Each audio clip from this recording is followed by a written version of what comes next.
मेरी शुरुआत हुई राजनीति में तो परिस्थितियां थोड़ी ऐसी थी कि मेरे भाई पर और मेरी माताजी पर झूठे मुकदमे लगाकर उन्हें राजनीतिक उससे दूर किया गया। तो उस दौरान मेरा आना हुआ राजनीति में।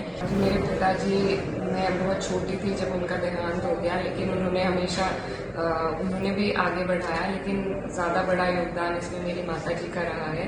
15 साल हो गए उन्हें यहाँ से, हमारे बीच से गए हुए, लेकिन आज भी उनका जो काम है वो जिंदा है लोगों के मन में, और उनसे मुझे आज भी सीख मिलती है। मुझे बहुत खुशी है कि चाहे हम विपक्ष में बैठे या पक्ष में बैठे, हम एक ऐसे पार्लियामेंट में बैठने जा रहे हैं जहाँ डाइवर्सिटी, पार्टीज की डाइवर्सिटी है बहुत ज़्यादा, और लोगों की ऐसे पार्लियामेंट में मुझे आवाज़ बनने का मौका मिलेगा जहाँ पर लोगों का दबदबा रहेगा। लंदन से पढ़ाई की है और आपका परिवार राजनीतिक परिवार रहा है। आपके पिता मनोहर हसन जी चारों सदन देखे हैं, तो आपका पढ़ने लिखने का टाइम था, अब आप राजनीति में आए हो, तो आपका उद्देश्य क्या है? और आगे चल के जैसे आपने परचम लहराया है, अपना बीजेपी को कैंडिडेट को हराया है। जी, जब मेरी शुरुआत हुई राजनीति में तो परिस्थितियां थोड़ी ऐसी थी कि मेरे भाई पर और मेरी माताजी पर झूठे मुकदमे लगाकर उन्हें राजनीतिक उससे दूर किया गया। तो उस दौरान मेरा आना हुआ राजनीति में।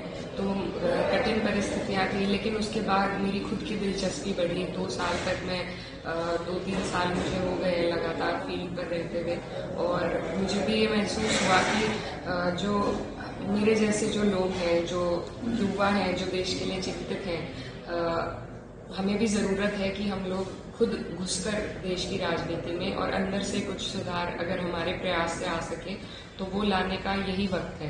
तो मुझे मौका मिला, मेरा क्योंकि परिवार राजनीतिक रहा है, और तो उनके बदौलत मुझे ये प्लेटफॉर्म ज़रूर मिला है, लेकिन मैंने संघर्ष भी किया है, और मेरी यही कोशिश है कि इस प्लेटफॉर्म को जो मुझे मिला है इसका मैं सही इस्तेमाल करके अपने लोगों के लिए, अपने क्षेत्र के लिए कुछ अच्छा कर सकूँ। आपने लंदन से पढ़ाई की है और लॉ भी की है, तो इसमें आपको पढ़ाई में कैसे आपके परिवार ने, जैसे मुस्लिम समाज में पढ़ाई के लिए उत्साहित नहीं करते, फिर भी आप लंदन से पढ़ी हैं, तो आपके पिता का सहयोग रहा या आपकी माताजी का?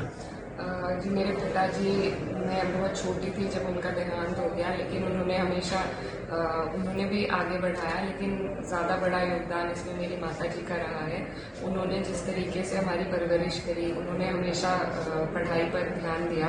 बचपन से ही उन्होंने हमें पढ़ाई की ओर अग्रसर रखा और आगे भी बहुत प्रोत्साहन दिया। अब तक भी वो चाहती हैं कि मैं अपनी PhD, जो कि मेरा बहुत मन था करने का, कि मैं उसे पूरा करूं। अब भी वो यही कहती हैं कि जब भी वक्त मिले तो अपना ये सपना भी पूरा करना। तो मेरी माताजी का इसमें बहुत बड़ा योगदान है, हाथ है, और अब वक्त बदल रहा है, और हर समाज और गरीब व्यक्ति चाहता है कि उनकी औलाद पढ़े, आगे बढ़े, और मुझे लगता है पढ़ाई एक ऐसा रास्ता है जो हमारी सारी बेड़ियां तोड़ सकता है और हमें आगे बढ़ने के लिए एक सही राह दिखा सकता है। लेकिन कमियां अभी हमारे जो इंफ्रास्ट्रक्चर है पढ़ाई के, चाहे कॉलेजेस हो, स्कूल्स हो, उनमें उतने इंफ्रास्ट्रक्चर, खासकर ग्रामीण क्षेत्र में हमारी जो लोकसभा है उसमें बड़ा हिस्सा ग्रामीण क्षेत्र है, तो यहाँ पर मजबूरी के तहत लोग नहीं पढ़ा पाते अपने बच्चों को। संसाधनों की कमी है और स्कूल कॉलेजों की कमी है इस वजह से। लेकिन मुझे लगता है मंशा हर माँ बाप की होती है कि उनका बच्चा पढ़े, उसके लिए हम लोगों को कोशिश करनी है कि उन तक वो संसाधन पहुँच सके ताकि वो अपने बच्चों को आगे बढ़ा सकें।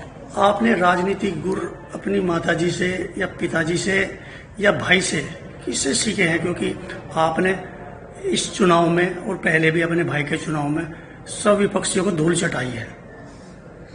देखिए, मेरी राजनीतिक जो भी सूझबूझ और सीख है वो मेरे पिताजी से आती है। उन्हीं को मैं अपना आइडियल मानती हूँ राजनीति में, और उन्हीं के पद चिन्हों पर चलने का मेरा प्रयास रहता है। मैंने उनके साथ वक्त कम बिताया है अपने जीवन में, लेकिन आज भी जब मैं रोज़ निकलती हूँ तो मुझे उनकी मेहनत और जिस लगन से उन्होंने लोगों के लिए काम किया, तो मुझे लोगों के बीच में पहुँचकर उन्हीं किस्सों को सुनने को मिलता है और उससे बहुत सीख मिलती है। तो 15 साल हो गए उन्हें यहाँ से हमारे बीच से गए हुए, लेकिन आज भी उनका जो काम है वो जिंदा है लोगों के मन में, और उनसे मुझे आज भी सीख मिलती है। इसके साथ ही मेरी माता जी और मेरे भाई जो हैं वो मेरा सपोर्ट सिस्टम है। उनकी तरफ से मुझे मार्गदर्शन मिलता है, क्या चीज़ किस तरीके से करनी चाहिए। राजनीतिक सफ़र में उन्होंने मेरा बहुत साथ दिया है, तो वो मेरा सपोर्ट सिस्टम है। लेकिन जो आइडियल है वो मेरे पिताजी हैं। अच्छा, राजनीति में एक विपक्ष मोदी सरकार और एनडीए सरकार। एनडीए सरकार का नारा था 400 पार, और इंडिया का नारा था गरीबी हटाओ, बेरोजगारी हटाओ, और ये सफल भी हुए हैं।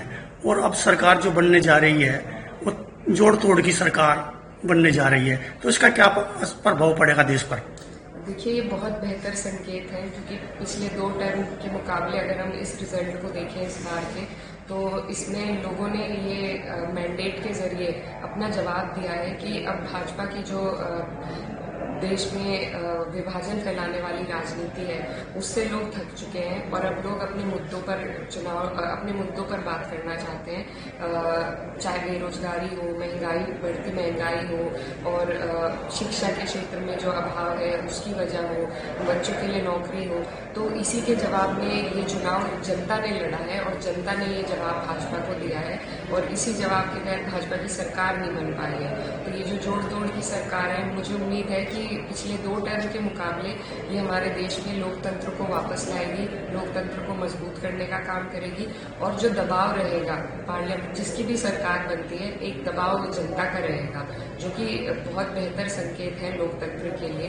तो हम इससे बेहतराई की तरफ अपने देश को बढ़ता हुआ देख रहे हैं इस रिजल्ट के माध्यम से, और मुझे बहुत खुशी है कि चाहे हम विपक्ष में बैठे या पक्ष में बैठे, हम एक ऐसे पार्लियामेंट में बैठने जा रहे हैं जहां डाइवर्सिटी, पार्टीज की डाइवर्सिटी है बहुत ज़्यादा, और लोगों की ऐसे पार्लियामेंट में मुझे आवाज़ बनने का मौका मिलेगा जहां पर लोगों का दबदबा रहेगा, लोकतंत्र का दबदबा रहेगा।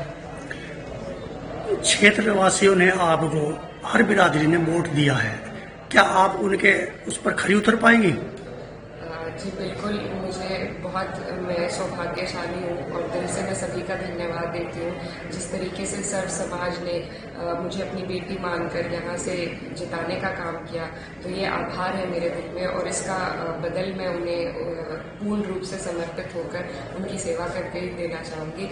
और मैं कोशिश करूँगी कि जो अपेक्षाएं हैं हमारे लोगों की मुझसे, उन्हें मैं पूरा कर सकूँ। तो आप क्या संदेश देना चाहते हैं क्षेत्रवासियों को, सभी मतलब लोगों को? मैं सबसे पहले तो धन्यवाद देना चाहती हूँ कि हमारे लोगों ने अपनी लड़ाई लड़ने के लिए मुझे चुना, और मैं दिल से सभी का धन्यवाद देना चाहती हूँ। हमारी जो सीट है, इसका ऐसा समीकरण है कि जब तक यहाँ पर 36 बिरादरी आपका साथ न दे, तो ये सीट नहीं निकल सकती। तो मेरी जो जीत है ये सबूत है कि हमारे यहाँ पर कोई भेदभाव नहीं है, राजनीति का कोई भेदभाव नहीं है, मजहब का या जाति की लाइन पर कोई भेदभाव नहीं है। लोगों ने भाईचारे को स्थापित कर सर्व समाज ने मुझे अपनी बेटी माना है, और उसके लिए मैं दिल से धन्यवाद देना चाहती हूँ। और मैं पूरा प्रयास करूंगी कि मैं सभी के लिए, सर्व समाज के लिए काम कर सकूं, अपने क्षेत्र की प्रगति के लिए काम कर सकूं।